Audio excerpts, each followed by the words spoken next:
الحمد لله رب العالمين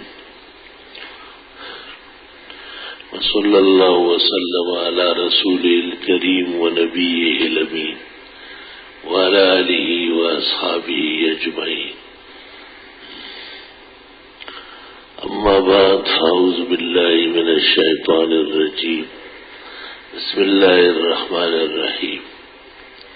لقد كان لكم في رسول الله أسوة حسنة لمن كان يرجو الله واليوم الآخر وذكر الله كثيرا.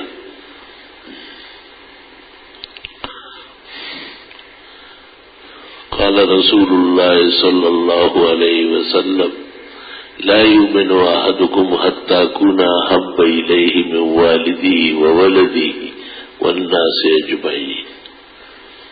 رواه الشيخان.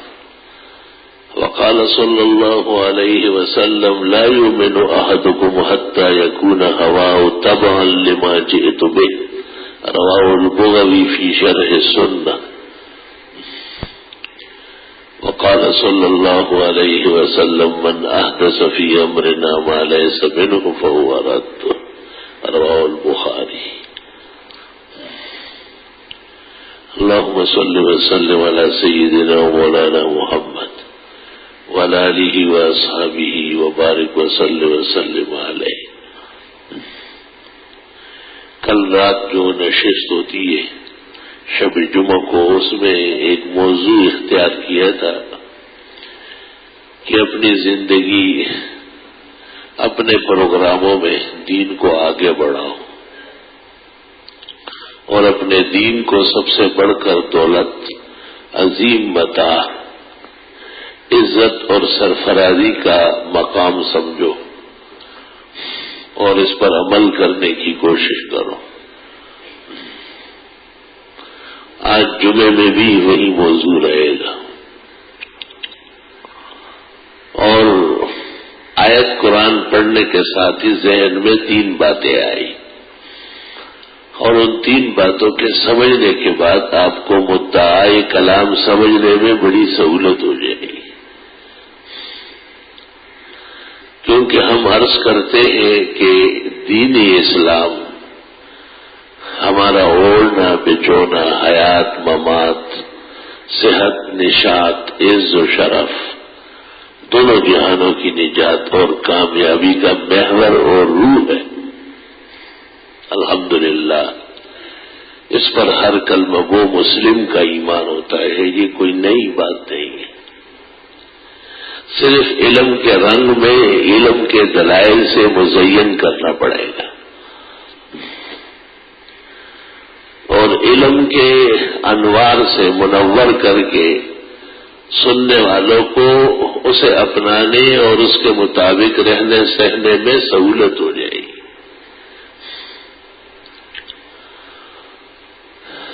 دین اسلام اللہ تعالیٰ کا پسندیدہ دین ہے. ان اللہ اصطفیٰ لکم الدین فلا تموتن الا وانتم مسلمون. اللہ تعالیٰ نے تمہارے لیے دین اسلام چنا ہے. اب تم جب مرو گے تو یہ تمہارے پاس رہنا ضروری ہے. لا الہ الا اللہ. اللہ تعالیٰ نے یہ بھی کہا ہے کہ 2 بڑے پیغمبر ابراہیم علیہ السلام اور ان کے پوتے حضرت یعقوب علیہ السلام، ان دونوں نے یہی وصیت فرمائی. یہ وصیت تو سب کرتے ہوں گے کہ میرا مال صحیح آدمی کو پہنچے، اور میرا مال کہاں کہاں ہے اور کس کے پاس ہے، میرے اوپر کس کا مال ہے، قرض جو میں نے دینا تھا نہ دے سکا، اور میرا قرض کس کس پر ہے، کہاں ہے، کس طرح ادا ہوگا. یہ وصیت تو دنیا میں رائج ہے، اور حدیث میں بھی فرمایا مسلمان کو چاہیے رات کو سوتے وقت وصیت نامہ سرہانے رکھا ہوا ہو، کیونکہ ہو سکتا ہے رات کو موت آ جائے. ویسے بھی موت کے اوقات تو نہیں، موت تو امر الہی ہے اور اس کے لیے کوئی چیز مانی نہیں. حیات اور نشاط کے ہوتے ہوئے بھی موت آتی ہے. بیماریاں ضروری نہیں ہے. جب پیغمبر جیسے ہستی دنیا سے سفر کرتی ہے، پیغمبر ہونے صاحب ل دنیا لاڑو چاہتے دماغ تاغند ٹگاڑ. رحمان بابا کہتے پیغمبر صلی اللہ علیہ وسلم جیسی بزرگ ہستی جن کی شدید ضرورت تھی امت کو، لیکن ایک وقت مقررہ گزارنے کے بعد تشریف لے گئے، تو پھر ہم اور آپ کس شمارے میں ہے، کون ہے، کیا چیزیں ہیں. پیغمبر ہونے صاحب ل دنیا لاڑو اور چاشمار دماغ تاغند ٹگاڑ. جناب رسول اللہ صلی اللہ علیہ وسلم نے فرمایا ہے کہ دنیا سے جاتے وقت بھی صحیح وصیت کرو اور غلط باتیں نہ کیا کرو. ایک شخص نے آپ کو کہا کہ میں نے بیٹے کو مال دیا ہے، چاہتا ہوں کہ آپ گوارا ہے، تو آپ نے فرمایا اور اولاد ہے؟ جی اور بھی ہے. کہا کل ولد نحلتا، اسی طرح سب بیٹوں کا؟ کہا نہ. تو آپ نے کہا ثم لا اشہد علی جور، ظلم اور بدتہذیبی پر میں گواہیاں نہیں دیا کرتا. ایک کو دے دیا، باقیوں کو محروم کر دیا. تھوڑی تھوڑی وجوہات تو دنیا میں ہوتی ہے، لیکن اسلام یہ کہتا ہے کہ جب آدمی دنیا سے سفر کرنے لگے تو مجرم کو بھی معاف کرے، گناہگار کو بھی معاف کرے، اور محروم کرنا بہت بری بات ہے. ابھی حال ہی میں ایک بزرگ ہستی میرے پاس آئی، کوئی حج ان کا ناغا نہیں، کوئی عمرہ ناغا نہیں، سال میں 4 مرتبہ حرم کی حاضری لگاتے. جائیداد کی تقسیم مجھے دکھائی، لا الہ الا اللہ. 2 بیٹوں کے متعلق کہا کہ ان کو کچھ نہیں دینا. میں نے کہا شریعت اجازت نہیں دی رہی، سب کو برابر دینا پڑے گا. میں نے کہا دیکھو شریعت تو یہ کہتی ہے کہ اگر زندگی میں دینا پڑا تو بیٹی اور بیٹے کو برابر دینا پڑے گا. حکم یہ ہے نا کہ اگر کوئی زندگی میں اپنی جائیداد تقسیم کرنا چاہے تو بیٹی شادی شدہ اور غیر شادی شدہ بیٹا دونوں ایک حصے کے مالک ہوں گے. ہاں آپ انتظار کریں جب بروقت فوت ہو جائے قاعدے کے مطابق وراثت تقسیم ہوگی تو وراثت موت کے بعد ہوتی ہے، پھر لڑکے کو دوہرا ملے گا، لڑکی کو ایک کھیرا ملے گا. مگر زندگی میں اگر دینے لگے، بخاری شریف اور مسلم شریف کی حدیث میں جناب رسول اللہ صلی اللہ علیہ وسلم نے فرمایا اعدلوا بین اولادکم فی العطیہ. زندگی میں جو آپ دیتے ہیں یہ عطایا ہے، گفٹ ہے، سوغات ہے، ڈالائیگا. اس میں اولاد نر لڑکی سب برابر ہے. تو لڑکے کے ذمہ بہت کام ہے، لڑکی کے ذمہ اتنا کام نہیں. اور آدمی چاہتا ہے کہ لڑکا ہی میرا جانشین رہے، اور لڑکوں میں بھی فرق ہے، لڑکیوں میں بھی فرق ہے. ایک لڑکی مالدار ہے، اتفاق سے اچھے گھر گئی، دوسری لڑکی قابل گزارا ہے. کبھی ایسا ہوتا ہے ایک لڑکی بالکل فقیر نہیں ہے، اس کا خاوند کمانے والا نہیں ہے، دوسری لڑکی بہت ہی متمول ہے، مگر پیغمبر کہتے ہیں برابر دے. آپ ابو سے دونوں کے ہیں، ایک کے زیادہ ایک کا کم کے نہیں. مساوات مشکل اس لیے، انصاف اس لیے مشکل ہے. کیوں مشکل ہے؟ آپ کے سامنے جب پیش ہوں گے تو 2 آدمی ایک جیسے نہیں ہوں گے. حدیث میں ہے جس کی 2 بیویاں ہوں اور ایک سے زیادہ محبت کرے اور دوسری سے کم کرے، قیامت کے دن جب یہ خاوند آئے گا تو اس کا نصف جسم فالج زدہ ہوگا اور نصف جسم صحیح ہوگا. تو ایک پرانی بیوی ہے، دوسری تازہ دم ہے.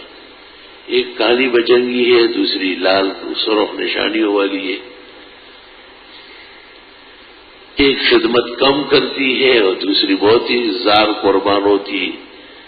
یہ تو ہر شخص جانتا ہے کہ وہ جو دوسری آتی ہے عموماً وہ ذرا زیادہ سدا بہار ہوتی ہے، لیکن اللہ فرماتے ہیں اور پیغمبر صلی اللہ علیہ وسلم کہ اس کے باوجود وہ جو کم توجہ والی ہے، کم خدمت والی ہے، وہ بھی آپ کے نکاح میں ہے، اس سے بھی محبت کرو. لا الہ الا اللہ کی ملمت مولانا اشرف علی صاحب رحمت اللہ علیہ، ان کی 2 بیویاں تھیں.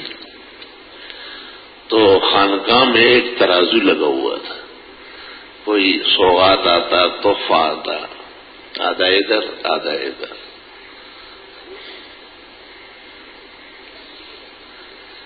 ایک بزرگ نے مجھے واقعہ خود سنایا کہ عید کا دن تھا، ہمارا گھر حضرت کے قریب میں ایک چھوٹے سے گاؤں میں تھا. میرے ابا جان نے کہا کہ حضرت سے ملنے جانا ہے، تھوڑی شیرینی بنا لو. تو ہم نے 2 ڈونگے کھیر پکایا، ایک کو ذرا زرق برق اور بہت خوبصورت کیا اور ایک کو سادہ. حضرت حکیم الامت مولانا اشرف علی صاحب نے دیکھا، اوہ یہ کیا کیا آپ نے، یہ کیسے تقسیم ہوگا؟ ایک بہت عمدہ ہے، ایک ویسے ہی ہے.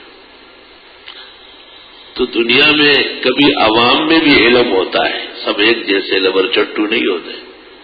تو میرے والد نے کہا حضرت میں تو آپ کو خوش کرنے لایا تھا، آپ کو تکلیف پہنچ گئی، واپس کر دیں. حضرت نے کہا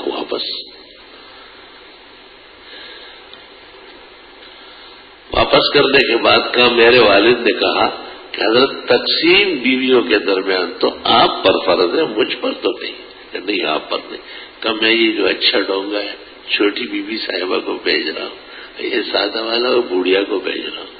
حضرت نے کہا ماشاء اللہ اور بھی دنیا میں ہے جو فقہ جانتے ہیں، وہ بہت خوش ہو گئے. لا الہ الا اللہ. عام طور پر ہمارے بھائی لوگ جو دوسری شادی کرتے تو پہلی والی کو بالکل ناراض کر دیتے اور اس کی پھر خیریت بھی نہیں پوچھتے. یہ بہت زیادتی ہے. ایک دن یوم المیزان یوم الحساب آنے والا ہے. سچے پیغمبر جن کو اللہ نے ختم نبوت کے تاج و تخت دیا ہے، انہوں نے اعلان کیا ہے کہ جس نے اس طرح کیا وہ قیامت کے دن آئے گا، اس کا آدھا جسم سڑا ہوا ہوگا. تو اے نادان اور اے بدنصیب انسان جو اپنے پیغمبر کے خلاف کرتے ہیں، اپنے اوپر رحم کر لو. اس لیے فرمایا کہ اولاد کے درمیان بھی تحفے اور تحائف میں برابری کر لو. کوشش یہ کر لو. مالدار بیٹا ہے اور دوسرا بہت فقیر ہے اور آپ نے کچھ دینا ہے تو مالدار بیٹے کو کہہ دو یہ تیرا بھائی بہت تکلیف میں ہے، شران تو یہ 5-5 ہزار روپے دونوں کے لیے ہے، میں دونوں کو دینے کا پابند ہوں، مگر یہ بھائی تیرا بہت پریشان ہے. بیٹے اگر آپ کی اجازت ہو تو اس کو نہ زیادہ دے. وہ کہے گا بجن تو پورا ہی دے، میرا حصہ بھی دے دے. اب آپ نے شریعت کا راستہ ہموار کر لیا. تو ایک شخص کو اجازت ہے کہ وہ اپنا سب کچھ کسی کے حوالے کر لے.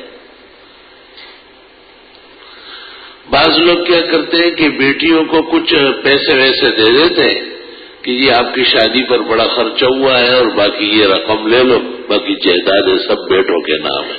یہ تقسیم انصاف کی نہیں ہے، یہ ظالمانہ طریقہ ہے. بیٹی کی شادی پر خرچہ ہوا ہے تو بیٹے پر نہیں ہوا ہے. وہ ویسے ہی مسجد سے لے کے آئے کیا؟ خرچہ تو دونوں پر ہوتا ہے. فقہاء نے یہ بھی کہا ہے کہ اولاد کے درمیان جو اخراجات ہوتے ہیں اگر وہ وقت کی وجہ سے ہے تو معاف ہے. مثلا آج سے 20 سال پہلے ایک بیٹے نے تعلیم پائی، اس کو باہر بھی بھیجا یا یہاں پڑھوایا، اس پر کم خرچہ آیا. اس وقت مہنگائی نہیں تھی، یہ حکومت نہیں آئی تھی جو کروٹ لیتے ہوئے مہنگائی کا اعلان کر دی. 20 سال بعد اتنی تعلیم پر میں تو سمجھتا ہوں 10 گنا زیادہ خرچہ اب آ رہا ہے، مہنگائی تو اس سے بھی زیادہ ہے، تو یہ معاف ہے، اس کا حساب نہیں ہوگا، یہ تو حالات کا تقاضا ہے۔ اس وقت 100 روپے کا ایک سوٹ عمدہ سل جاتا تھا، اب تو 500 اور 1000 کا نہیں چلتا ہے۔ جو وقت کی وجہ سے مہنگا اوپر نیچے ہوا ہے یہ معاف ہے، لیکن جس میں آپ کا دخل ہے، وقت کا، نرخ کا، زمانے کا، مارکیٹ کا کوئی دخل نہیں ہے، اس کا حساب دینا پڑے گا۔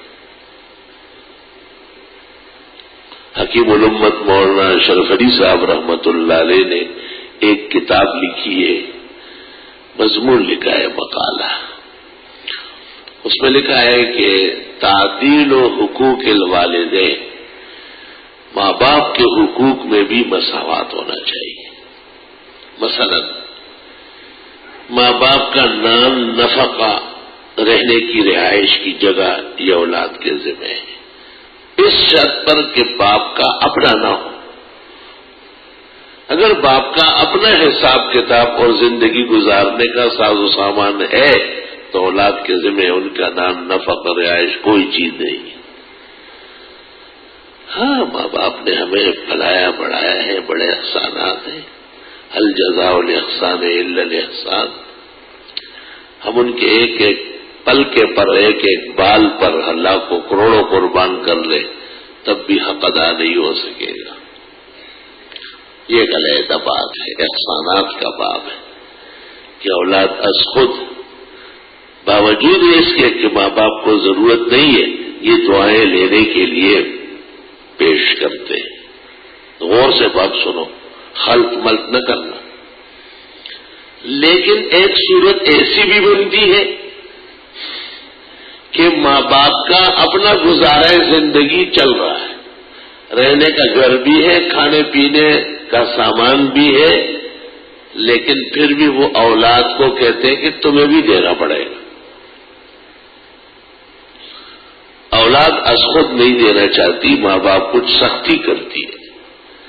اس سختی کرنے کی وجہ سے جو ماں باپ کرتے ہیں، یہ جو اولاد پیش کرے گی یہ باپ کے ذمہ قرضہ ہوگا، اس میں مقروض عند اللہ ہوگا۔ لفظ مقروض مولانا اشرف علی نے لکھا ہے، بلا وجہ، بغیر استحسان و استحقاق کے صرف ماں باپ کا رشتہ دبانے کا ذریعہ بنا رہا ہے۔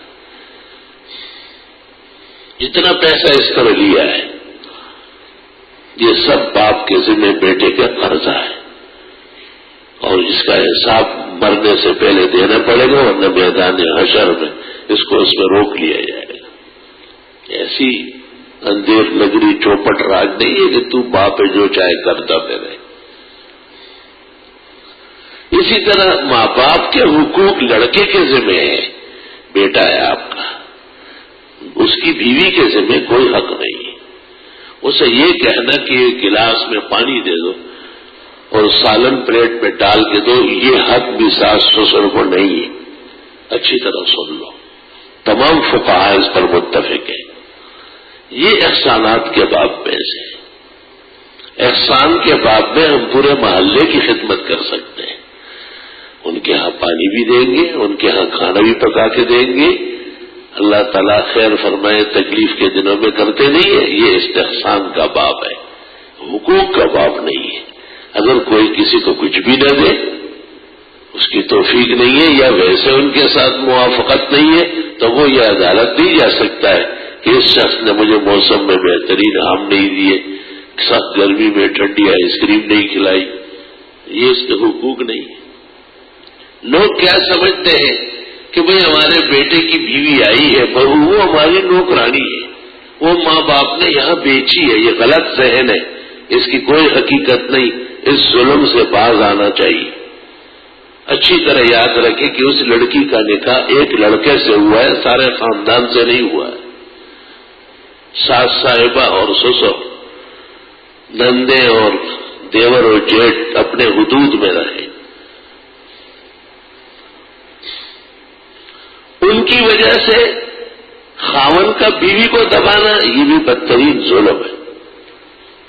یہ کہے کہ دیکھو میرے والدین، میرے بہن بھائیوں کا آپ پر کوئی حق نہیں ہے، آپ پر حقوق میرے ہیں، میرے ساتھ نکاح ہوا ہے، لیکن میں بھی تو آپ کے والدین کا احترام کرتا ہوں، ان کے ساتھ بھلے سے پیش آتا ہوں اور ان کے کسی کہنے کو ٹالتا نہیں، تو آپ بھی میرے ماں باپ کے ساتھ میری وجہ سے، میری آنکھوں کے خاطر، یہ علیحدہ باب ہے، یہ محبت اور مودت کا باب ہے، یہ حسن سلوک کا باب ہے، یہ بہت وسیع ہے۔ ظاہر شریف گھرانے کی لڑکی، خاندانی اور نسلی لڑکی، وہ یہ دیکھے گی کہ میرے خاوند محسوس کر رہا ہے، اور خاوند اپنی ماں کو اور باپ کو کہے کہ یہ لڑکی کسی راستے سے میں پکڑ کے نہیں لایا، تم لوگ رشتہ دے گئے تھے، بڑی عزت و شرافت کے گھر سے آئی، اس کو اپنی بیٹی کی طرف قبول کر لو، سہلو اسے خوشی خوشی، نہیں تو آپ دور رہیں، میری بیوی کو مجھ تک ہی رہنے دیں۔ ان کو تو یہ کہے کہ آپ کا اس کے ذمہ کوئی کام نہیں ہے، شرعاً اور قانون اسلام کے مطابق آپ کا کوئی حق اس کے ذمہ نہیں، لیکن اپنی بیوی کو کہے کہ کوئی شک نہیں کہ میری ماں آپ کو نہیں کہہ سکتی ہے کہ یہ فریج سے پانی بھر کے دے، میرے والد نہیں کہہ سکتے ہیں کہ وہ میرے کپڑے یہاں لا کے دے، یہ بالکل واضح ہے۔ آمنا و صدقنا، ہم اسلام کے حدود اور قوانین کے پابند ہیں، مگر یہ میرے ماں باپ ہیں اور ان کی تکلیف سے مجھے تکلیف پہنچتی ہے، آپ میرے لیے ان کا خیال رکھیں۔ یہ علیحدہ باپ ہو گیا۔ لوگ کیا سمجھتے ہیں کہ بس وہ لڑکی آئی ہے کسی کی بیٹی، اب اس کی قسمت ہے اگر اس جہنم سے وہ بچ گئی، وہ ایک جہنم میں گر گئی ہے۔ پردیپورن تو زخنا دا شہزاد گئی بپکی ابھرتی روینا، یہ غلط بات ہے اور یہ ممبر کی طرف سے زیادتی ہے، جو پر وقت بیان نہیں ہوتا تو ساس اور سسر سمجھتے ہیں کہ بس زمانے کے اکبر بادشاہ ہم بنے ہوئے۔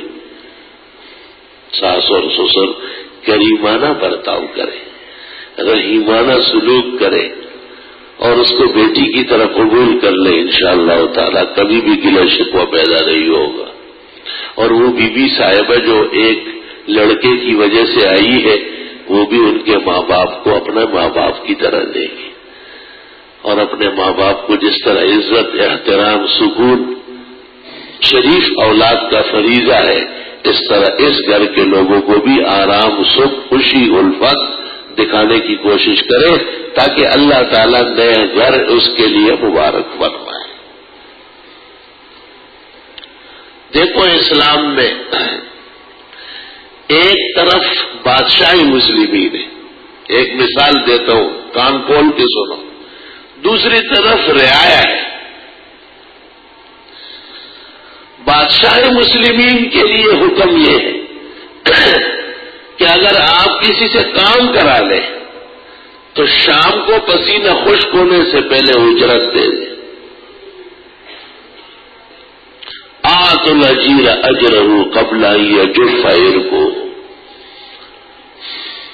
اور رعایا کو یہ حکم ہے کہ السلطان ذل اللہ، بادشاہ تو اللہ تعالیٰ کی رحمتوں کا سایہ ہے، خدا تعالیٰ کی رحمتوں کے سائے سے بغاوت کرنا، شرارت کرنا یہ حرام ناجائز ہے۔ ان کو اور طرح حقوق سکھائے کہ اگر بادشاہ کے ذمہ عوام کے حقوق رہ گئے، اللہ اس کا نہ فرض قبول کرے گا نہ نفل قبول کرے گا، قیامت کے دن خالی ہاتھ ہوگا۔ اور اگر رعایا نے بادشاہ کے ساتھ زیادتی کی، بغاوت کی، ناحق، قیامت کے دن خیانت کے مرتکب ہوں گے یہ لوگ۔ تو لا ایمان لمن لا امانۃ لہ، خیانت کا مرتکب تو ایمان سے محروم ہوتا ہے۔ بہت ممکن ہے میرے یہ مسائل نئے نمازیوں کو اچنبے لگے ہوں، لیکن یاد رکھنا کہ یہ زندگی بنانے والے مسائل ہیں،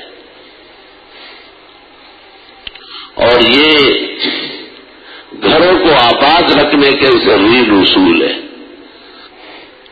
ناحق کسی کو لتانا یہ نامناسب بات ہے۔ پہلے آدمی یہ سوچ لے کہ اسلام نے مجھے یہ حق دیا ہے یا نہیں۔ ایک مثال سن لو، ایک بی بی صاحبہ تھی، اس کا نام تھا بریرہ، اور اس کے خاوند کا نام تھا مغیث، دونوں صحابہ۔ یہ بریرہ کسی کی کنیز تھی اور مغیث کی بیوی تھی۔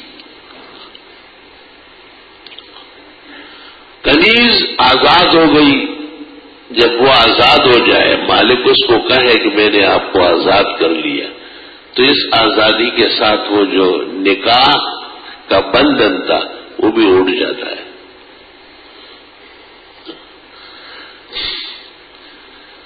چنانچہ کنیز کو آزاد ہونے کے بعد اختیار ہے کہ وہ سابقہ نکاح پر برقرار رہے یا آزادی کی وجہ سے جو اس کا نکاح ختم ہو چکا ہے وہ کہیں اور نکاح کر لے۔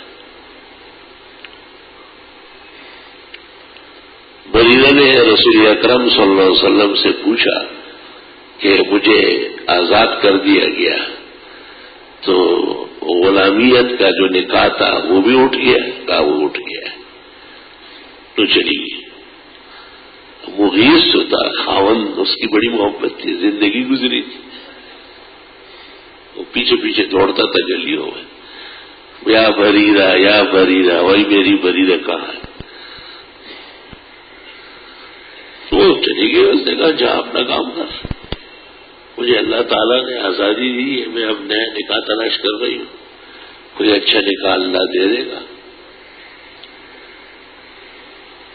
جناب رسول اللہ صلی اللہ علیہ وسلم نے دیکھا، اور حدیث میں ہے مغیث جو بریرہ کے پیچھے رو رہے تھے تو آنسو سے چہرے میں نشان پڑ گئے۔ اف یار نزدیک ترز من بمنز وی عجب تر کے منز وے دورم۔ شیخ سعدی کہتے ہیں کہ میرا محبوب تو میرے دل سے نکلتا نہیں، افسوس کہ وہ مجھے بھول چکا ہے۔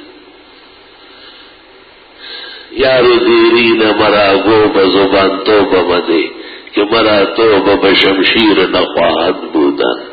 ایک کہتا ہے کہ اس کو کہو کہ میری محبت سے پیچھے نہ ہٹے، میری تو گردن پہ تلوار رکھ دی گئی، اس کے نیچے بھی میں نے آپ کی محبت کا اعلان کیا ہے۔ تو اتنے وفادار دوست کو کوئی کوڑیوں کے دام چھوڑتا ہے؟ یا وفا خود نبود در عالم یا مگر کس دری زمانہ نہ کر۔ تو آپ نے حضرت بریرہ کو بلایا، جناب رسول اللہ صلی اللہ علیہ وسلم نے بریرہ کو بلایا اور بریرہ سے کہا کہ میں سفارش کرتا ہوں کہ آپ مغیث کے ساتھ ہی رہیے۔ بریرہ کنیز تھی، اما آزاد ہوئی ہے، لیکن علم کتنا بڑا ہے، پیغمبر سے پوچھتی ہے اتامرنی ام تشاورنی، وفی روایہ ام تشفع، یہ آپ کا حکم ہے یا سفارش ہے یا مشورہ ہے؟ آپ نے کہا حکم نہیں دے سکتا، اللہ تعالیٰ نے آپ کو اجازت دی ہے کہ اگر آپ نئے نکاح کرنا چاہے تو کر سکتی ہے، سفارش کرتا ہوں، مشورہ دیتا ہوں۔ بی بی صاحبہ نے کہا ثم لا اطاوعها، سفارش یا مشورہ نہیں مان سکتی، اگر حکم ہے تو پیغمبر کا حکم سر آنکھوں پر سبع سماوات سے عظیم ہوتا ہے۔ ایک میں حیران ہوں، پیغمبر کی تعلیم کی گند گرج پر ہمیشہ حیران رہتا ہوں کہ خدایا کیا عظیم ذات ہے نبی، ایک کنیز جو غلامی کے بندھن سے نکلی اتنی بڑی فقہ جانتی ہے کہ پیغمبر کے سامنے کہتی حضرت یہ آپ کا حکم ہے، اگر حکم ہو تو حکم میں امت کو اختیار نہیں، سران کو پر وما ارسلنا من رسول الا لیطاع باذن اللہ۔ ایک مقام پر ہے مومن اور مومنہ کو حق نہیں کہ اللہ اور رسول حکم کرے اور وہ خلاف کرے، لیکن اگر آپ سفارش فرماتے ہیں یا آپ اس سلسلے میں مشورہ دیتے ہیں تو سفارش اور مشورہ اس کا ماننا ضروری نہیں. اب بھی یہ مسئلہ ہے، چاروں فقہوں میں ایک ہی مسئلہ ہے. آپ نے مجھے ایک مشورہ دیا، میں نے کہا ٹھیک ہے شکریہ. میں نے ایک سفارش کی، آپ نے ثواب دید نہیں تھے، آپ نے نہیں مانا. یہ کہنا کہ میری سفارش نہیں مانی یا میرا مشورہ نہیں مانا علم سے دوری کی بات ہے. سفارش اور مشورہ تو نبی کا کارگر نہیں ہوا اور حضرت صلی اللہ علیہ وسلم نے اجازت دے دی. لا الہ الا اللہ. حقوق کا خیال رکھنا اور حدود شرع کی حفاظت کرنا یہ بہت ضروری ہے. اس لیے آج میں نے یہ عنوان چھیڑا تاکہ آپ بہت سارے مسائل کی طرف متوجہ ہو جائیں. جناب رسول اللہ صلی اللہ علیہ وسلم کی خدمت میں دو بھائی پیش ہوئے. ایک بڑا تھا، دوسرا چھوٹا تھا. بخاری شریف میں ہے. قدرتی بات، جو بڑے چھوٹے ہو تو چھوٹا تیز ہوتا ہے، بڑا ذرا کمزور ہوتا ہے. وہ چھوٹا باتیں کرنے لگا تو حضرت نے کہا بڑا کون ہے؟ کہ یہ بڑا کا کبر الکبر، بڑے کو بولنے دے. اب جب وہ بولنے لگا تو وہ بول ہی نہیں پا رہا تو آپ نے چھوٹے کو کہا اب اس کی مدد کر رہے آپ صلی اللہ علیہ وسلم. لوگوں کے بڑے چھوٹے کا کتنا لحاظ. بڑے بھائی اس کو بولنے کی اجازت ہے، اس کا بہت خیال رکھنا ہے. ہماری روایت پشتوں میں کہتے ہیں بڑے بھائی باپ کے حکم میں ہوتا ہے. وہ باپ کے قریب ساتھ ساتھ ہوتا ہے، مدد کرتا ہے، خیال رکھتا ہے. چھوٹی اولاد سب ان کو ابا جان کے برابر سمجھتے. اس نے میرے والد کو سنبھالا ہے بشرطے کہ اس لائق ہو. اگر اسی نے باپ کو تھانہ بھجوایا ہو اور تحصیل میں گموایا ہو تو پھر بھائی کا نقصان کریں گے کہ آپ ہمارے بڑے بھائی تھے اور آپ نے ہمارے والدین کو کتنا ستایا. تو بڑے بھائی بن کر اپنی عزت بنائے. یہ نہیں کہ اب وہ چلے گا الٹا اور پائے گا درست. یہ غلط بات ہے. کیکر کے درخت میں کسی کو میٹھے شہتوت نہیں ملتے اور شہتوت کے درخت میں کبھی کیکر کا کانٹا کسی کو نہیں چبھا. اعمال سے ہی عواقب بنتے ہیں، انجام بنتا ہے. تو مسئلہ یہاں سے چلا کہ دو بڑے پیغمبر ابراہیم علیہ السلام اور یعقوب علیہ السلام وہ جب دنیا سے جانے لگے تو تاکید فرمائی اپنے بیٹوں کو، اولاد کو، نسل کو، یہ اسلام پر مضبوطی سے رہنا. سوال یہ ہے کہ ہماری بھی زندگی میں سب سے ضروری اور محبوب چیز جو ہوتی ہے تو آدمی چاہتا ہے کہ میری اولاد میں بھی رہے. جو افسران کسی بڑے عہدے تک پہنچے ہیں اور انہوں نے عزت پائی ہے وہ اپنی اولاد کو اسی سلیبس کا کورس کراتے ہیں. اور جو ایسے نہیں ہے انہوں نے دکھ اٹھائے تو وہ اپنے بیٹوں کو دوسری لائن دیتے کہ بس رہنے دیں، اس کو سٹاپ کر دیں. یہ آپ کے سامنے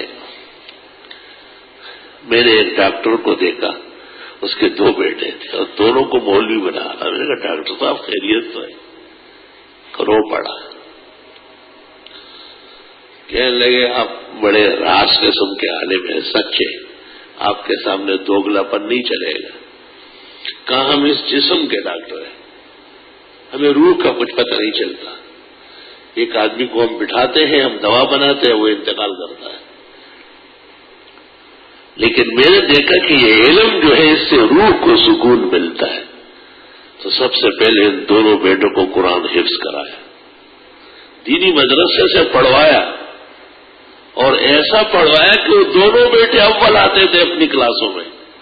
اور کہا کہ بیٹے پیٹ بھرنے کے لیے اور اس کے لیے اگر یہ بھی تھوڑا سیکھ لیں، آپ کے گھر کی چیزیں وہ بھی ہو گیا. تو میں کبھی کبھی ان سے کہتا ہوں ڈاکٹر صاحب تیری جیسی سمجھ تقسیم ہونی چاہیے تاکہ دنیا میں کوئی بے وقوف نہ رہتا.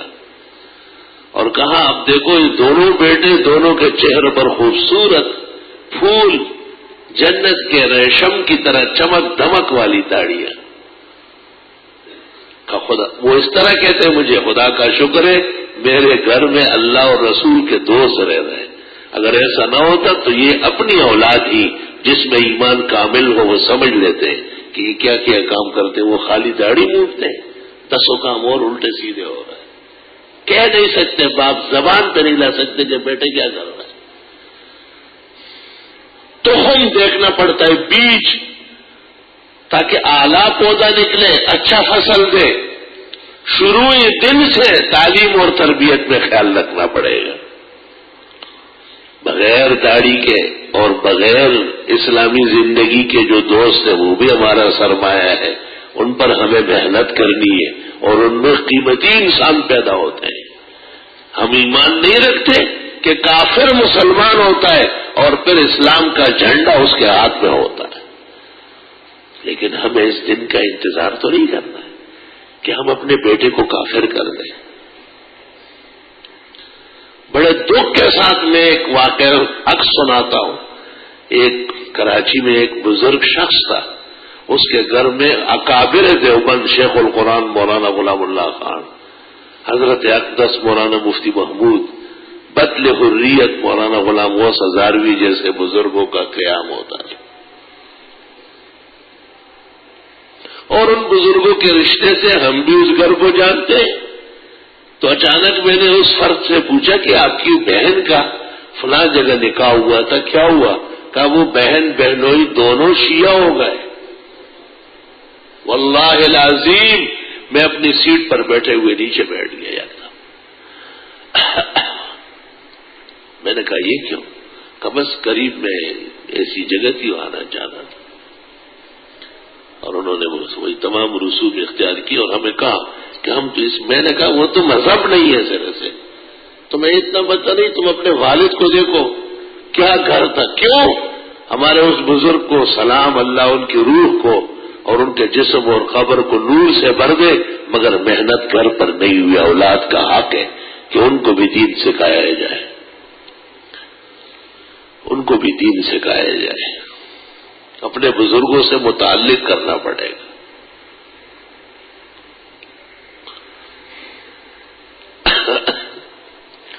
حضرت مولانا محمد یوسف لدھیانوی مرحوم کو ایک خاتون نے خط لکھا کہ ہمارا ایک ایسی جگہ مکان ہے، ایسی جگہ ہم رہ رہے ہیں جہاں اتفاق سے قادیانی مرزائی زیادہ ہے. میرے خاوند کے ان سے تعلقات پیدا ہو گئے. کبھی کبھی رب و جانے لگا ان کے سالانہ جلسوں میں منع کرتی تھی، نہیں مانتا تھا. اب کچھ عرصے سے اس نے قادیانی مذہب اختیار کر لیا. میں اپنے 2 بچوں کے ساتھ اپنے گھر میں اپنے اسلامی عقیدے پر، جناب نبی کریم صلی اللہ علیہ وسلم کی ختم نبوت پر اور امت کے علماء کے متفق عقیدہ مرزا غلام احمد اور ان کی جماعت کے کفر کے عقیدے پر قائم ہوں. مگر میں تن و تنہا ہوں اور میرے لیے بہت تکالیف ہے. آپ وہ مضمون دیکھیں، مولانا محمد یوسف لدھیانوی مرحوم نے جمعے کے دن سوال کا جواب دیتے ہوئے بڑی دیر تک تسلی لکھی اور اخیر میں یہ جملہ لکھا، بہرحال میں آپ کی استقامت کو سلام پیش کرتا.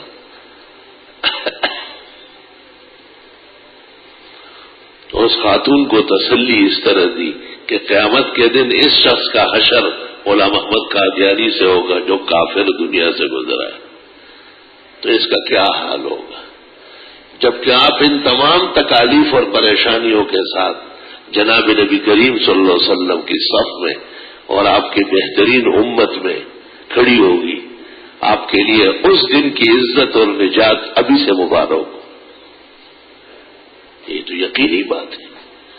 المرء مع من احب یوم ندعو کل اناس بامامہم. قیامت کے دن اللہ فرمائے سب لوگوں کو اپنے اپنے پیشواؤں کے ساتھ ہم بلائیں گے. روز قیامت ہر کسی در دست گیرد نامئی من نیز حاضر می شوم فتح الحمید در بغل.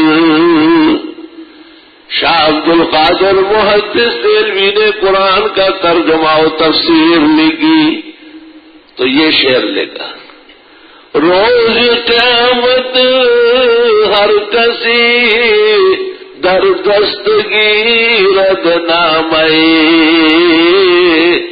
قیامت کے دن ہر انسان کے ہاتھ میں اپنا نام عمل ہوگا. من نیز حاضر می شوم ہم بھی وہاں آئیں گے جس طرح آئیں گے لیکن پیش تو ہونا ہے. فتح الحمید در بغل ساری زندگی قرآن پڑھاتے ہوئے اس عمل کے ساتھ آگے بڑھیں گے. شاہ عبد القادر کے ہاتھ میں تو موضح القرآن ہوگا, شیخ الہند کے ہاتھ میں فوائد و تفسیر ہوگی, حکیم الامت کے ہاتھ میں بیان القرآن ہوگا, حضرت مولانا مفتی محمد شفیع کے ہاتھ میں معارف القرآن. یہ حق کی کتابیں ہیں, قیامت تک کے لیے امت محمدیہ کا سرمایہ ہے. اس کے ساتھ جو جڑیں گے وہ سیدھا جنت, سیدھے صراط مستقیم پار کریں گے, انبیاء و مرسلین کے بیچ میں رہیں گے. لا الہ الا اللہ. خدایا وہ دن آسان فرما, خدایا وہ دن بہت قریب ہے. اللہ قرآن میں کہتا ہے انہم یرونہ بعیدا, یہ سمجھتے ہیں کہ قیامت دور ہے, ونراہ قریبا, اور ہم دیکھ رہے ہیں کہ بالکل آ ہی گیا ہے. اقترب للناس حسابهم, وہ حساب کا لمحہ بالکل نزدیک آیا. وہم فی غفلۃ معرضون, اور لوگ ابھی تک غفلت میں سرگردان ہیں. وَوَصَّى بِهَا إِبْرَاهِيمُ بَنِيهِ وَيَعْقُوبُ.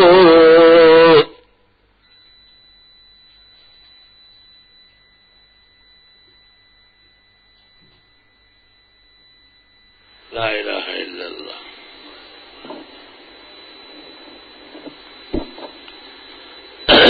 اللہ فرماتے ہیں کہ ابراہیم علیہ السلام اور یعقوب علیہ السلام نے دین اسلام پر جمنے اور دین اسلام پر قائم رہنے اور دین اسلام کو تمام زندگی میں حاوی کرنے کی تاکید فرمائی.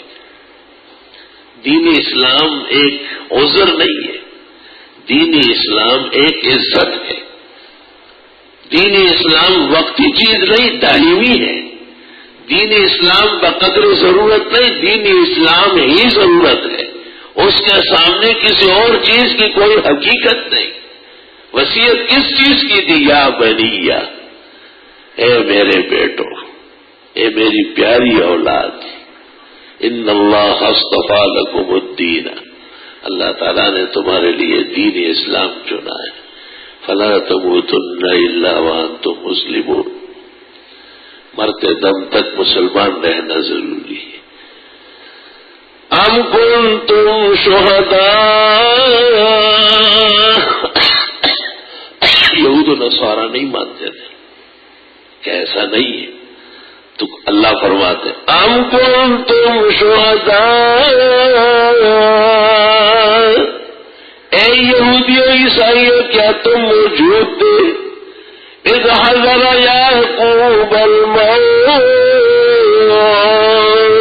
جب یعقوب علیہ السلام کی موت کا لمحہ آیا. اللہ اکبر. یا بنی, حضرت یعقوب علیہ السلام کی موت کا وقت ہے تو کیا فرماتے ہیں؟ ما تعبدون من بعدی, میرے بعد تم کن کی عبادت کرو گے؟ کن سے مانگوں گے؟ کہیں درگاہوں پہ مانگنے والے نہ بن جائے, کہیں قبروں کی نیازیں نہ دینے لگ جاؤ. قالوا نعبد الہک, بیٹوں نے کہا, اولاد نے کہا, ہم آپ کے معبود کو مانیں گے. وَإِلَٰهَ آبَائِكَ, جو تیرے بڑوں کا بھی الہ ہے. بڑے کون ہیں؟ دین کے بڑے. ہمارے بڑوں نے میلاد کیا ہے. تم بڑے جانتے ہو، قرآن کہتے بڑے پہچان لو. ابراہیم و اسماعیل و اسحاق، دین کے بڑے، مذہب کے بڑے ہوتے، خاندانی بڑے دین کے بڑے نہیں کہلاتے.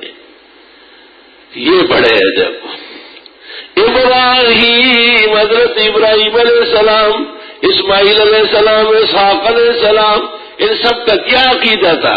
الہ واحدہ، سب ایک اللہ سے ماننے والے تھے.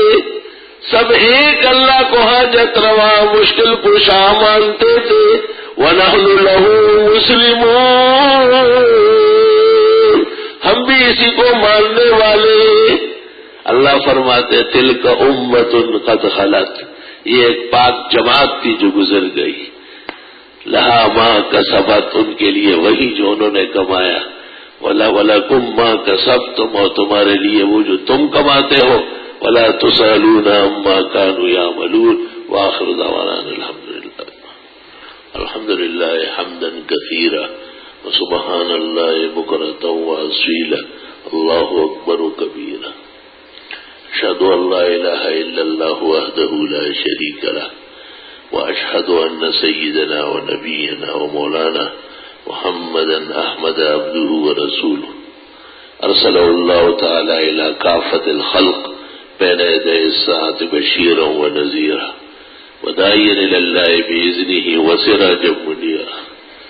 اللهم صل وسلم على سيدنا ومولانا محمد وعلى آله وأصحابه وبارك وسلم عليه. أما بعد، أعوذ بالله من الشيطان الرجيم. إن الله اصطفى لكم الدين فلا تموتن إلا وأنتم مسلمون. إن الدين عند الله الإسلام، ومن يبتغ غير الإسلام دينا فلن يقبل منه وهو في الآخرة من الخاسرين. قال النبي صلى الله عليه وسلم: إني أوتيت ملة حنيفية سمحة سهلة. وقال صلى الله عليه وسلم: سددوا وقاربوا وابشروا ولا تنفروا فإنكم بعثتم ميسرين دون المعسرين. وقال صلى الله عليه وسلم: إنما أنا رحمة مهداة. وقال صلى الله عليه وسلم: إنما بعثت لأتمم مكارم الأخلاق. وقال صلى الله عليه وسلم: الدين والنصيحة. قيل: لمن يا رسول الله؟ قال: لله ولرسوله ولأئمتهم، وفي رواية ولعامة المسلمين. بارك الله لنا ولكم في القرآن العظيم، ونفعنا وإياكم بالآيات وذكر الحكيم. إنه تعالى جواد قديم كريم، ملك بر ورب رؤوف رحيم.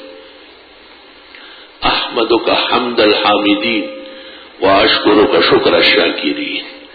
واللهم صل وسلم على عبدك ورسولك ونبيك ونجيك محمد أحمد وعلى آله وأصحابه خير الخلائق بعد النبيين إلى يوم الدين.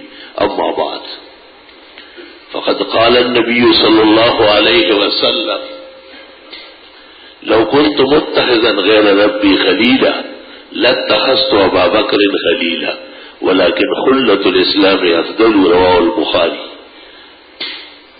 وقال صلى الله عليه وسلم: لو كان بعدي نبي لكان عمر. رواه أحمد في مسنده. وقال ابن حجر: رجاله ثقات.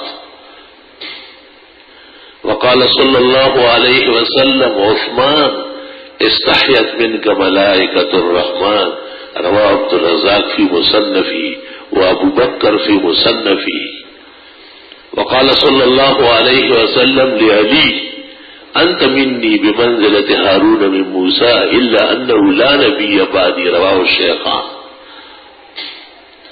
وقال صلى الله عليه وسلم: خير نساء بني إسرائيل مريم، وخير نساء هذه الأمة خديجة. رواه البخاري. وقال صلى الله عليه وسلم: فضل عائشة على النساء كفضل الثريد على سائر الطعام. رواه الشيخان. وقال لبنته فاطمة: فاطمة سيدة نساء أهل الجنة رواه البخاري. وقال صلى الله عليه وسلم الله في أصحابي لا تتخذوهم غرضا من بعدي ومن أحبهم فبحبي أحبهم ومن أبغضهم فببغضي أبغضهم رواه أصحاب السنن. وقال صلى الله عليه وسلم لا تسبوا أصحابي فإن أحدكم لو أنفق مثل أحد ذهبا ما بلغ مد أحدهم ولا نصيف رواه البخاري. إن الله يأمر بالعدل والإحسان وإيتاء ذي القربى وينهى عن الفحشاء والمنكر والبغي يعظكم لعلكم تذكرون. بسم اللہ الرحمن الرحیم. انہوں نے پوچھا ہے کہ مولانا صاحب لوگ کہتے ہیں کہ نکاح ہو اور رخصتی نہ ہو تو 1 سال چند مہینے کے بعد نکاح فاسد ہو جاتے ہیں. غلط کہتے ہیں. نکاح جب ہو جائے تو رخصتی اس وقت بھی ہو سکتی ہے، چند دن بعد بھی.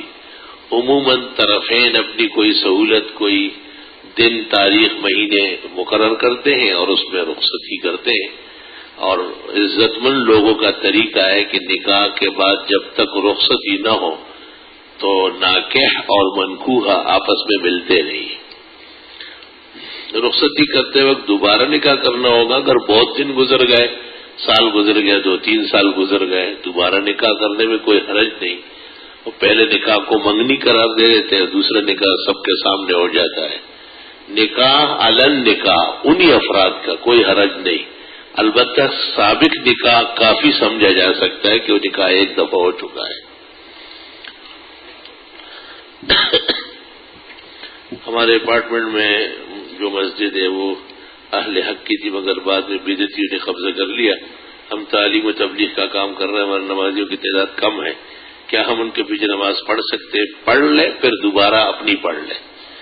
کسی بھی مشرک اور بدعتی کے پیچھے نماز نہیں ہوتی.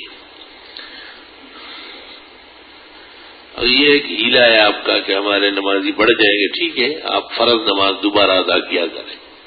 جب بھی کسی بھی بدعتی کے پیچھے آپ مجبوراً پڑھ لیں تو صالح وقت میں، مناسب وقت میں وہ فرض دوبارہ ادا کر لیں.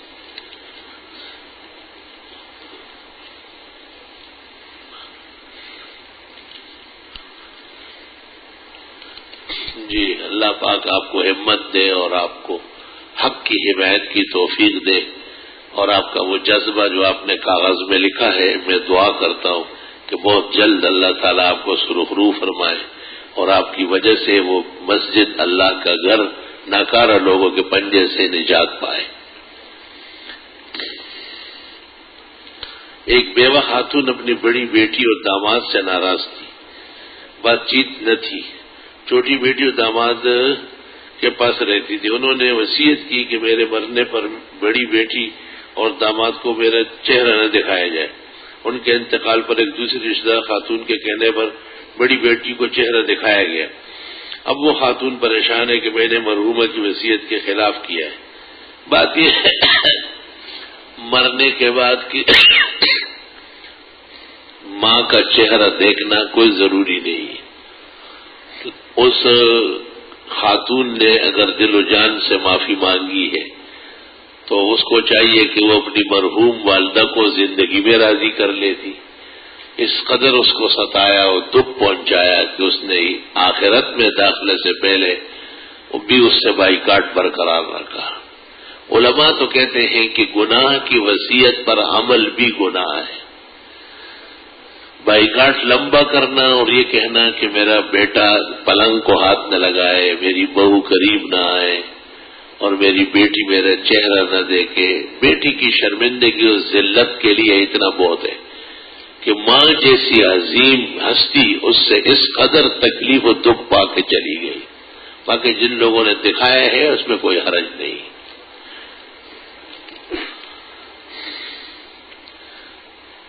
اللہ تعالیٰ آپ کو صحت کامل عطا فرمائے. آمین. اور ہم سب آپ سے فیض حاصل کرنے کا موقع عطا. آمین. آپ کے جمعے کو فرمایا خواب میں رسول اکرم کی زیارت ہوئی اور آپ نے نام پکارا. کچھ لوگ حوض کوثر کی طرح آپ نے کہا کہ وہ علماء بھی وقت حیات ہے. آپ سے گزارش ہے کہ مناسب نہیں ہے نام بتانا. میرے گھر میں آج کل گندا پانی آ رہا ہے، گڑھے کا پانی اتنی بدبو آتی ہے، پاکی کے بارے میں ارشاد فرمایا بس پاکی حاصل کریں، یہ میرا کام ہے کہہ رہا ہے. تو خود کہتے ہیں بدبو آ رہی ہے تو کیا میں کہوں گا کہ خوشبو ہے وہ؟ اگر کوئی انسان بغیر اسلام کے فوت ہو جائے تو کیا تمام مسلمان اس کی پوچھو گی؟ نہیں. خاتمہ اللہ کے ہاتھ میں ہے. کسی کے مرنے پر بھی یہ سوال نہیں ہوگا کہ آپ نے کیوں اسلام نہیں پیش کیا. یہ غلط بات ہے. تبلیغ والوں کی بعض باتیں جاہلانہ ہے. فلاں مر گیا ان سے پوچھا جائے گا، کسی سے نہیں پوچھا جائے گا. اللہ رب العالمین نے جن کا خاتمہ کفر پر رکھا ہے وہ کافر مرے گا، اور جن کا خاتمہ اسلام پر ہے لا محالہ وہ ایک دن اسلام لائے گا. یہ عقیدہ ہے مسلمانوں کا. اور اگر کوئی کہے کہ ہم تبلیغ کر لیتے تو وہ مسلمان ہو جاتا. مسلم شریف میں ہے عبداللہ ابن عمر فرماتے تھے یہ اس امت کے مجوسی ہے، اگر یہ بیمار ہو جائے تو عیادت نہ کرنا، مر جائے تو جنازہ نہ پڑھنا. ہاں یہ کہنا درست ہے کہ ہمارے ذمہ دین کی جو تبلیغ ہے ہمیں اس میں سستی نہیں کرنا چاہیے. اگر ہماری وجہ سے دین کی بات آگے بڑھ سکتی تھی اور ہم نے نہیں بڑھنے دی تو ہم سے اس پر پوچھ گچھ ہوگی. کسی کے خاتمے کے ہم کوئی ذمہ دار نہیں، وہ رب العالمین کے ہاتھ میں ہے. ہمارے ادارے بعض لوگ اکابرین کی عبارتوں سے لوگوں کو فتنے میں ڈالتے ہیں. اس کے جواب میں کوئی عام فام کتاب کا نام عبارات اکابر، محقق اللہ سر مولانا سرفراز خان. کیا میت کو غسل دینے والے کا اور کفر سے اسلام میں داخل ہونے والے کا خود غسل کرنا ضروری ہے؟ ضروری کوئی نہیں ہے، ہر دونوں غسل مستحب ہے. بعض لوگ کہتے ہیں قرآن کو صرف ہاتھ لگانے کے لیے وضو فرض ہونا ضروری نہیں ہے. قرآن کو ہاتھ لگانے کے لیے وضو ضروری ہے. اور وہ سورہ واقعہ کی آیت لا یمسہ الا المطہرون کو دلیل پر تو اس سے تو یہ معلوم ہوتا ہے نا کہ پاک ہونا چاہیے. مطہر باوضو کو کہتے ہیں. مفتی صاحب پائے اور اوجڑی جیسے بٹ بھی کہتے ہیں کھانا کیسے بہت بہتر ہے، زیادہ کھایا کرو، معدہ اچھا رہے گا. پائے اور اوجڑی اس کی صفائی ذرا مشکل اور پکانا گراں ہے، بہترین ڈش ہے. ایک لڑکی کی منگنی پہلے سے ایک راشی پولیس والے سے ہوئی، جو سال کے بعد لڑکی کو ایک دیندار سے محبت ہو گئی تو منگنی توڑنا پڑا. اگر جائز ہے تو دیندار کے حق میں دعا فرما. مجھے کیا معلوم ہے، اگر آپ کی پرچی درست ہو، پولیس والا واقعی راشی ہو اور اس سے مسلمان خاتون کی زندگی اجیر ہونے والی ہو، اور اس منگنی ٹوٹنے میں شرعاً کوئی قباحت نہ ہو تو اگلے مرحلے کے لیے دعا ہے، ورنہ نہیں. بعض لوگوں میں دیکھنے میں آتا ہے کہ وہ اپنے شیرخوار بچوں کے سرہانے یا تکے میں لوہے یا چاندی کی چھری چاقو رکھ دیتے، اس سے بچہ ڈرتا نہیں. معلوم یہ کرنا کہ شریعت کے اندر اس کی شریعت ایک تدبیر ہے. لوہے کی چیزوں سے جنات ڈرتے ہیں. بہتر یہ ہے کہ چھرا چاقو یا لوہے کی چیز پر آیت الکرسی 101 مرتبہ پڑھ کر دم کر دے، اور وہ چاقو چھری سب کو نظر نہیں آنا چاہیے، تکے کے اندر چھپا لے اس کو، اور ایسا پیک کر لے کہ کبھی کسی کو چبھ نہ جائے. درست اور صحیح. حیدرآباد میں مستقل کاروبار ہے. ہم ہفتے کے دن جاتے ہیں اور جمعرات کو واپس ہوتے ہیں، جبکہ مستقل رہائش ہماری کراچی میں ہے. اب پوچھتے ہیں کہ حیدرآباد میں ہم نمازیں پوری پڑھیں گے، یا نماز میں آپ کوشش کریں کہ جماعت کے ساتھ پڑھے اور پوری پڑھیں. اگر حیدرآباد میں آپ نے کوئی رہائشی مکان لیا ہے کرائے پر جس کا مہینہ بھر آپ کرایہ دیتے ہیں تو پھر شاید آپ وہاں مقیم ہو جائے. اور اگر اس طرح کوئی رہائش کا ارادہ نہیں ہے، صرف کاروبار ہے اور پکی رہائش کراچی میں ہے، تو پھر آپ جب بھی حیدرآباد میں رہیں گے تو آپ مسافر ہوں گے. الا یہ کہ کبھی آپ کہیں کہ اس ہفتے کراچی نہیں جانا ہے اور میں نے کم از کم 15 دن قیام کرنا ہے تو، اور اگر 15 دن قیام آپ نے نہیں کیا، نہ آپ کا کوئی ارادہ ہے، تو مسافر رہیں گے. اگر حیدرآباد میں آپ نے کوئی دکان کوئی مکان کرائے پر لیا ہے، ظاہر مہینے کا تو نہیں ہوگا، سال بھر کا ہوگا، پھر آپ جس دن جائیں گے تو نیت کر لیں کہ میں نے ہو سکتا ہے 15 دن ٹھہر لوں، تو آپ مقیم ہوتے جائیں گے، ورنہ نہیں ہوں گے، مسافر ہی رہیں گے. میں دودھ کا کام شروع کرنے جا رہا ہوں. منڈی سے دودھ کلو میں ملتا ہے اور گھروں میں لیٹر سے دیا جاتا ہے. اس کا نقصان 2 سے 1/2 کلو بنتا ہے. ایسی صورت مجھے کیا کرنا چاہیے؟ اگر پیسے بڑھاتا ہوں تو پبلک نہیں آئے گی، اگر پانی ملا تو ضمیر گوارا نہیں کرتا. مناسب راستہ بتائے. یہ تو دودھ والوں سے پوچھے، میں دودھ کا کوئی کاروبار نہیں کرتا. یہ دودھ یہ بتائیں گے آپ.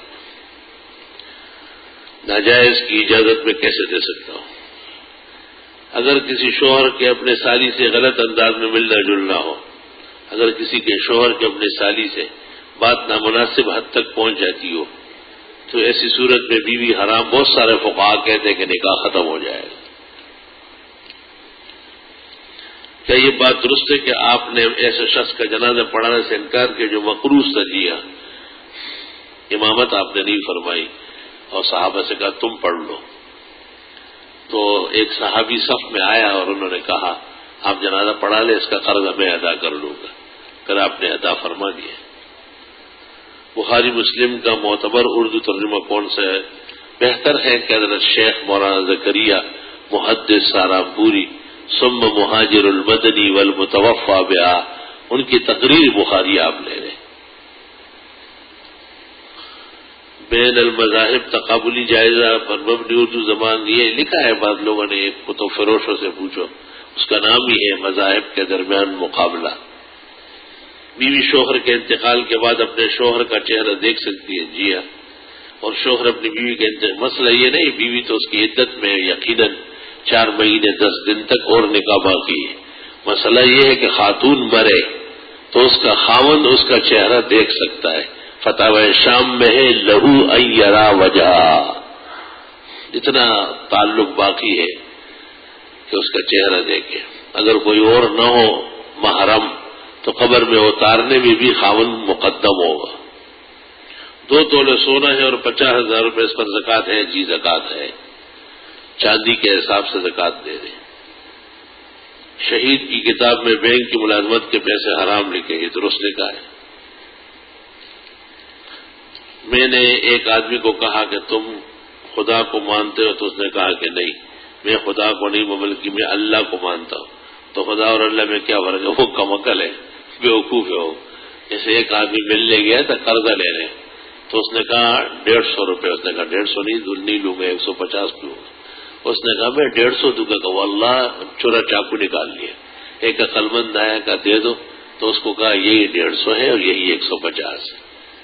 کمعقل جولا ہے دنیا میں ہوتے ہیں. زور کی 4 سنت کا ٹائم کم ہے تو 2 سنت پڑھ سکتے ہیں. ہدایت میں لکھا ہے وہ نفل ہو جائیں گے. نماز کے بعد پھر 4 سنت پھر 2 سنت. کیا نماز اوابین میں 4 رکعت نفل ایک ساتھ؟ جی ہاں، 6 رکعت اکٹھی پڑھ سکتے ہیں ایک ہی نیت سے. تبع تابعی کا مقام زیادہ ہے یا حضرت عبد القادر جیلانی کا تبع تابعی کا مقام زیادہ ہے؟ جملہ رذائل باطنہ سے نجات کے لیے اکثیر نسخہ اللہ سے معافی مانگنا اور گناہ چھوڑنا. بڑھاپے میں بھووں کے بال بڑھ جائے جو آنکھوں پر آتے ہٹا سکتے ہیں. سید الشہداء حضرت حمزہ ہے. حضرت حسین حضرت حمزہ کل امت کے سید الشہداء ہے اور حضرت حسین شہداء کربلا کے بڑے. بزرگان دین کا 10 بوزی بات پر محبت جوانوں کے لیے باعث فخر ہے. بات صاف سمجھتے لیکن اب کبھی اظہار خوشی نہیں فرماتے. حافظ ابن حجر نے فتح الباری شرح بخاری میں 15 آدمی یا مقامات لکھے ہیں جن کا چومنا جائز ہے. جیسے حجر اسود ہے، کعبہ شریف کے خلاف ہے، قرآن کریم ہے، ماں باپ ہے، اولاد ہے، بیوی ہے اور عادل بادشاہ کے ہاتھ ہے. لیکن بہتر یہ ہے کہ ہمیں معاف رکھا جائے. شیخ الاسلام شیخ العرب والعجم صدر المدرسین دارالعلوم دیوبند حضرت اقدس مولانا حسین احمد مدنی نور اللہ مرقدہ کے ہاتھ کوئی چومتا تو حضرت ہاتھ کھینچ لیتے تھے. تو کسی نے کہا کہ حضرت مولانا رشید احمد گنگوئی نے فتح و رشیدیہ میں لکھا ہے کہ بزرگان دین کا ہاتھ چومنا جائز ہے. تو شیخ الاسلام مولانا حسین احمد مدنی فرماتے کہ حضرت گنگوئی والے ہاتھ لے آئے تو ہم بھی چوم لیں گے. در مجلس خود را مدی و ہم چومن را حاضر دل حاضر کند انجمن را. ہمیں اس سے دور رکھے، مہربانی ہوگی. اکثر لوگ کہتے ہیں کہ کافر کو بھی کافر نہیں کہو یہ بات کہاں، یہ غلط ہے. یا قل یا ایھا الکافرون، آپ کہے کہ اے کافر ہو. کافر کو کافر کہنا ضروری ہے، جیسے کہ مسلمان کو مسلمان کہنا ضروری ہے. یہ کہنا کہ کافر کو کافر نہ کہو کبھی مسلمان ہو جائے گا، تو پھر مسلمان کو ہی مسلمان نہ کہو کہیں کافر نہ ہو جائے. مسئلہ یہ تھا کہ جو پہلے کافر تھا اور مسلمان ہوا، اب اس کو کافر مت کہے. بہت بڑی گالی اور بدترین گناہ ہے. اللہ تعالیٰ آپ کی عمر میں خیر میں برکت دے، آمین. اور آپ کا سایہ ہم پر تا دیر قائم دائم رکھے، آمین آمین. جزاکم اللہ. اللہ تعالیٰ سب حاضرین اور ان کے غائبین کی عمروں میں برکت دے. اللہ تعالیٰ سب کو صحت توانائی نصیب فرمائے. نیا مکان تعمیر کیا جاتا ہے تو کالے بکرے کا صدقہ کیا جاتا ہے، اور اس جانور کا خون مکان کی بنیادوں میں ڈالا جاتا ہے. یہ دونوں باتیں غلط ہیں. بکرا تو صدقے کا کالا نہ ہو، وہ تو خود ہی بلا ہے. تو نجاست دور کرنے کے لیے اگر کوئی نجاستی استعمال کرنے تو بڑا کم عقل آدمی ہوگا. میں تو اکثر کہتا ہوں کہ صدقے کا بکرا کالا نہ ہو، ایسا بکرا خریدا کرو تاکہ بلاؤ بھوتنی سے آپ بچ جائے. مکان کی بنیاد میں خون ڈالنا تاکہ اس مکان میں ضرور خون ہوتا رہے، یہ نحوست کا ارتکاب ہے کہ اس مکان کے مکینوں میں ہمیشہ خون ریزی ہوگی. مکان کے بنیادوں میں خون ڈالنا، خون تو ناپاک ہے، نجس ہے، نجاست غلیظہ ہے، اس کا استعمال حرام ناجائز ہے. یہ ہندوانی رسوم ہے. زیب النساء نام رکھنا کیسا ہے؟ نام تو رکھا گیا ہے، لیکن بی بی صاحبہ اورنگزیب عالمگیر رحمت اللہ علیہ کی شہزادی وہ ناراض ہوتی تھی کہ یہ بات صحیح نہیں ہے. بس میں ایک عورت ہوں زیب النساء، اور اس کی بڑی بہن کا نام تھا زینت النساء. وہ شعر میں کہتی ہے، دختر شاہم ولے کدروب فقرا وردام زیب زینت بس ہمینم نام من زیب النساء. میں بادشاہ کی بیٹی ہوں لیکن میں فقیر نہیں ہوں. میرا قصور یہ ہے کہ میرا نام زیب النساء رکھا گیا ہے. ہائے ہائے کیا متقی و پارسا تھی. میرا سوال یہ کہ عورت اور مرد کی نماز میں کیا فرق ہے؟ بہت فرق ہے. جو فرق مرد اور عورت میں، آپ کو کوئی عورت اپنی جیسی نظر آئی کیا، یا اپنے آپ کسی عورت کی طرح نظر آنے لگا؟ مرد کے سر پر پگڑی ہے اور عورت کے سر پر دوپٹہ ہے. مرد کھلا پھرے گا، خاتون پردے میں رہے گی. مرد امام بنے گا، مؤذن بنے گا. مسجد میں آئیں گے خواتین نہ امام بن سکتی، نہ مؤذن، نہ ان کی جماعت جائز ہے. تو اس سے تو صاف ظاہر ہے کہ عورت اور مرد میں فرق ہے. ان کے طریقہ کار میں بھی فرق ہے، استنجے اور وضو میں بھی فرق ہے. اسی طرح ان کے تمام معاملات میں تو نماز میں بھی فرق ہے. وہ قرات بالجہر نہیں کرے گی، آہستہ کرے گی. وہ ہاتھ بہت دور تک نہیں اٹھائے گی، نیچے تک رکھے گی، اور وہ ہاتھ سینے پر باندھے گی، اور مرد ناف کے نیچے یا ناف کے اوپر باندھے گا. فرق یقیناً ہے. عورت اور مرد کی نماز کا فرق کا انکار کرنا کمعقل پن، حدیث اور فقہ سے بے خبری. جو کہتے فرق نہیں ہے وہ کمعقل ہے، ان کے لیے ہدایت کی دعا کریں. تفصیلات کے لیے ہمارے بزرگ اور مخدوم المجتہد فی المناظرہ حضرت مولانا محمد امین صاحب اکاڑوی نور اللہ مرقدہ کی کتاب مرد اور عورت کی نماز کا فرق ملاحظہ ہو. میرے روپے میں برکت نہیں ہوتی، جبکہ صدقہ بھی دیتا ہوں، لوگوں کے کام بھی آتا ہوں. کام میں رکا، پتہ نہیں کیا برکت کس کو کہتے ہیں. پہلے برکت پہچان لو. ایسا نہ ہو کہ برکت نام کا کوئی آدمی ہو اور آپ کا خیال یہ ہو کہ میرے گھر ہی آ جائے. میرے ابو اور میرے نانا سخت علیل ہے، اللہ صحت عطا فرمائے.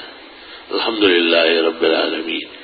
نستغفرک اللہم ونسألک السلام والعافیہ. لا الہ الا اللہ وحدہ لا شریک لہ الملک ولہ الحمد وعلی کل شیء قدیر. جن لوگوں نے اپنے مرحومین کا ذکر کیا اللہ ان کی بخشش فرمائے. جن کے بیماران ہیں اللہ تعالیٰ انہیں صحت شفا دے. جن کے کام و روزگار میں برکت کا فقدان ہے اللہ اپنے خزائن احسان سے برکتیں، نعمتیں، خوشیاں عطا فرمائے. جنہیں اور کوئی رنج اور غم ہے اللہ ان کو مداوا دے، جو اور کسی الجھن پریشانی میں ہے اللہ ان کی دستگیری فرمائے۔